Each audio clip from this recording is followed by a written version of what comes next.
Les Anglais vont à nouveau débarquer. En effet, le chemin qui en 1810 leur a ouvert la route de la Grande Chaloupe à Saint-Denis pour livrer bataille à la Redoute, bataille qui entraînait à la capitulation de l'île, eh bien ce chemin va bientôt connaître une deuxième jeunesse avec les travaux de restauration qui très prochainement vont être entrepris par les soldats des Fazoilles.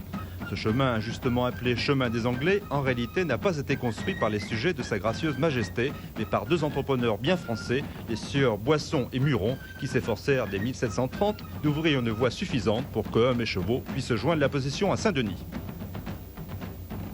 Il ne faut pas oublier qu'à partir de 1738, c'est-à-dire à partir du moment où Saint-Denis devient la capitale, les grands magasins vont se trouver à Saint-Denis au fur et à mesure. Donc si les magasins se trouvent à Saint-Denis, tout ce qui est récolté sur le plan local devait venir à Saint-Denis. Donc il fallait absolument qu'il y ait une route.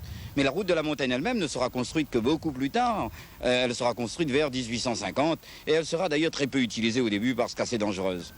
Des personnages comme Bernardin de Saint-Pierre et Bory de Saint-Vincent empruntèrent également cette route dont aujourd'hui il reste assez peu de vestiges, mais qui pourrait néanmoins constituer un attrait touristique supplémentaire pour notre île et particulièrement pour le quartier Saint-Bernard à la montagne. Au niveau touristique, surtout, ça va nous apporter quand même pas mal de choses. Nous avons l'intention de former des jeunes de Saint-Bernard en tant que guides. Et justement, ça va nous apporter déjà des emplois, je l'espère. Et ensuite, ça va faire bouger les gens aussi au niveau de la restauration. Par exemple, une table d'hôte à Saint-Bernard.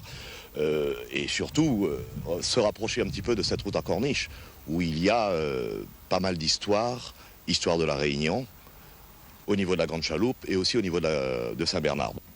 Vue imprenable sur la mer, aire de pique-nique qui, espérons-le, pour une fois ne souillera pas la nature, force est de reconnaître que l'initiative des Fazoilles, du Conseil général et de la mairie de Saint-Denis et de tous les organismes associés à la restauration du chemin des Anglais est un projet touristique pavé de bonnes intentions.